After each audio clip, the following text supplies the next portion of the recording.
Hi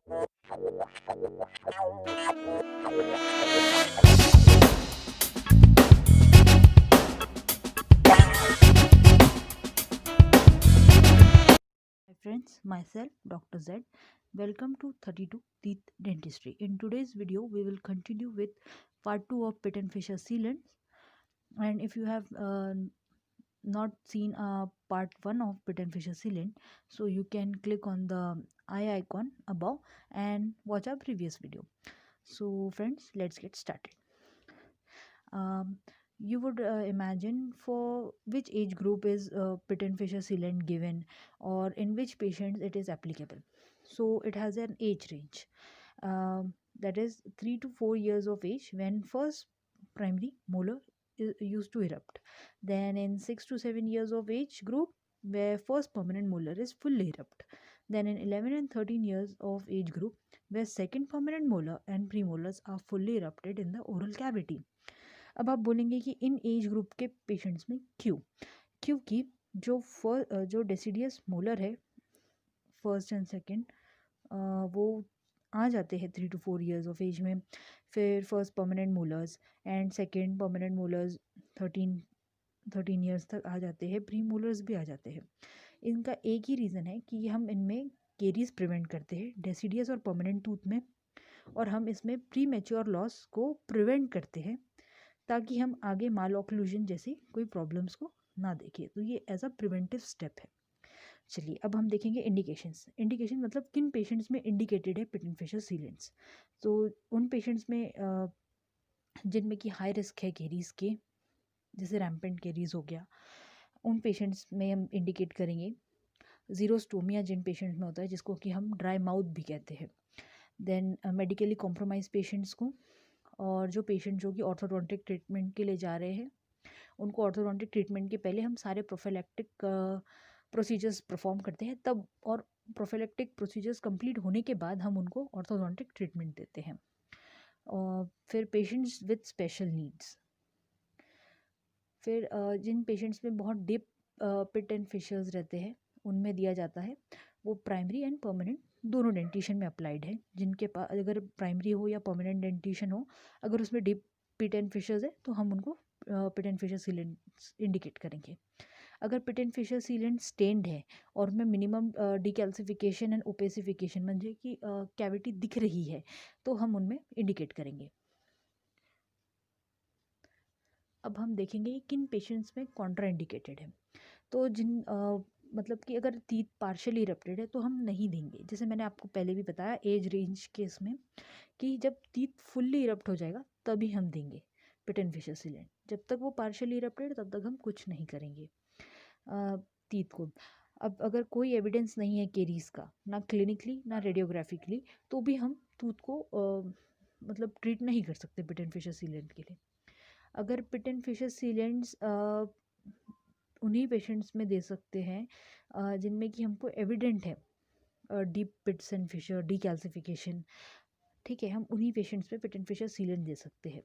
अगर pit and Fisher जो है पिट एंड फिशर्स अगर दांत में है और वो केरीज फ्री है 4 साल तक, दांत के फुल्ली इरप्ट होने के 4 साल तक या उसके बाद भी पिट्स एंड फिशर केरीज फ्री है, तो हम उनमें भी नहीं दे सकते. हम उन्हीं दांतों में देंगे पिट एंड फिशर सीलेंट जिनमें केरीज है, डिकैल्सिफिकेशन है.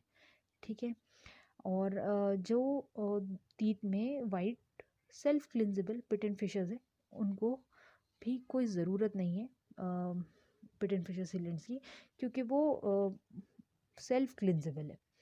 तो ना ही उनमें फूड लॉजमेंट होगा और ना ही केरीज होगी. अब हम इनका क्लिनिकल एग्जामिनेशन कैसे करें? हम करेंगे हमारे स्ट्रेट प्रोब या एक्सप्लोरर के साथ. और अगर हमें फिर भी डाउट है तो हम एक बाइट विंग लेंगे, क्योंकि बाइट विंग में हमें एक साथ अपर एंड लोअर आर्च के दोनों मोलर्स का क्राउन पोर्शन दिख जाता है. उससे हम आइडेंटिफाई कर सकते हैं कि केरीज कहाँ तक, किस लेवल तक है, इनामल तक है, डेंटिन तक है या पल्प तक गया है, और उसके अकॉर्डिंग हम हमारा ट्रीटमेंट प्लान डिसाइड कर सकते हैं. तो इसके 3 सब टाइप्स हैं.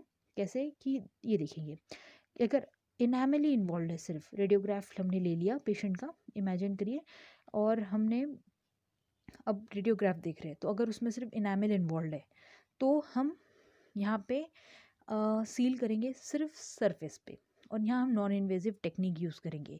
अब नॉन इन्वेजिव टेक्निक क्या होती है?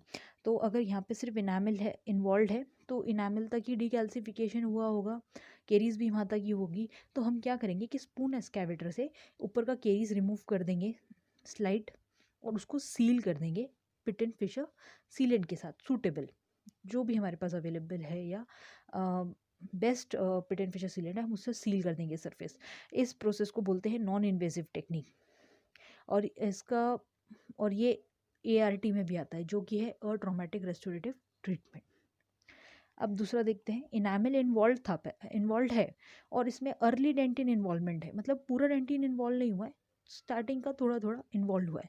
इसमें हम स्मॉल बर्स यूज़ करेंगे कीरीज को रिमूव करने में, और जो रहेगा डेंटिन वाला पार्ट वहाँ तक हम मिनिमल कंपोजिट इनकॉर्पोरेट करेंगे बेस में, ठीक है। और ऊपर में जहाँ इनामल वगैरह का पार्ट आएगा, जहाँ पिट एंड फिशर्स रहेंगे, जहाँ मतलब पिट एंड फिशर का पार्ट आएगा, उसको हम प्रोटेक्ट करेंगे सीलेंट से, मतलब हम बेस में कंपोजिट देंगे और ऊपर सीलेंट से उसको सिक्योर करेंगे हमारे पिट एंड फिशर्स को। और ये टेक्निक आती है हमारे इन्वेजिव में, क्योंकि हमने यहाँ पे बर्ड्स वगैरह का यूज़ किया, ठीक है। अब देखेंगे जहाँ पे अब यहाँ कैसा होगा थर्ड कंडीशन में कि इनामल एंड डेंटिन दोनों इनामल एंड डेंटिन दोनों इन्वॉल्व है, ठीक है।